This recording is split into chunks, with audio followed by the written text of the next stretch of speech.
సాధారణంగా credit score తక్కువ ఉన్నా, అసలు ఇప్పటివరకు సిబిల్ స్కోర్ రికార్డుల్లో లేకపోయినా లోన్ లేదా క్రెడిట్ కార్డు రావడం కాస్త కష్టం. మంచి క్రెడిట్ స్కోర్ ఉన్న వాళ్ళకే లోన్స్ లేదా క్రెడిట్ కార్డులు ఇచ్చేందుకు బ్యాంకులు ప్రిఫర్ చేస్తాయి. అయితే ఏ క్రెడిట్ హిస్టరీ లేకపోయినా కూడా క్రెడిట్ కార్డ్ పక్కాగా వచ్చే ఆప్షన్ ఉంది. అదే ఎఫ్డి క్రెడిట్ కార్డ్స్. అవును, మీ ఫిక్స్డ్ డిపాజిట్స్ ను బేస్ చేసుకుని బ్యాంకులు క్రెడిట్ కార్డులు ఇస్తాయి.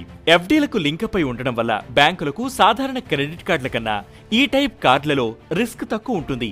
అందుకే ఎలాంటి క్రెడిట్ హిస్టరీ లేని వారికి కూడా సులువుగా అప్రూవల్ ఇస్తుంటాయి. మీ ఎఫ్డి అమౌంట్ ఎంతుందో దానిని బట్టి క్రెడిట్ కార్డ్ లిమిట్ ఉంటుంది. సాధారణంగా మీ ఎఫ్డి అమౌంట్ లోని 70% నుంచి 90% వాల్యూకి బ్యాంకులు క్రెడిట్ లిమిట్ ఇస్తుంటాయి. ఒకవేళ మీరు బాకీలు చెల్లించకపోతే ఆ అవుట్ స్టాండింగ్ అమౌంట్ ను మీ ఎఫ్డి ఫండ్స్ నుంచి కట్ చేసుకునే అధికారం బ్యాంకులకు ఉంటుంది. ఒకవేళ అలా కట్ చేసుకున్నా మీకు ఎఫ్డి పై వచ్చే ఇంట్రెస్ట్ కంటిన్యూ అవుతూనే ఉంటుంది. పైగా ఈ కార్డు వాడుకుని మీ క్రెడిట్ స్కోర్ కూడా ఇంప్రూవ్ చేసుకోవచ్చు. క్రెడిట్ యూటిలైజేషన్ రేషియో మీ టోటల్ క్రెడిట్ లిమిట్ లో 30%కే పరిమితమయ్యేలా చూసుకోవడం, టైమ్లీ పేమెంట్స్ చేయడం వంటివి మీ క్రెడిట్ స్కోర్ ను పెంచుతాయి. అలా 6 లేదా 12 నెలల టైమ్లీ పేమెంట్స్ చేసుకుంటూ వెళ్తే మీ క్రెడిట్ స్కోర్ పెరుగుతుంది. అప్పుడు బ్యాంకులను రిక్వెస్ట్ చేస్తే మీ క్రెడిట్ లిమిట్ పెంచుతాయి. ఈ లిమిట్ పెరగడం వల్ల క్రెడిట్ యూటిలైజేషన్ రేషియో తగ్గుతుంది. ఫలితంగా మీ సిబిల్ స్కోర్ పై పాజిటివ్ ఎఫెక్ట్ పడుతుంది, అంటే ఇంప్రూవ్ అవుతుంది.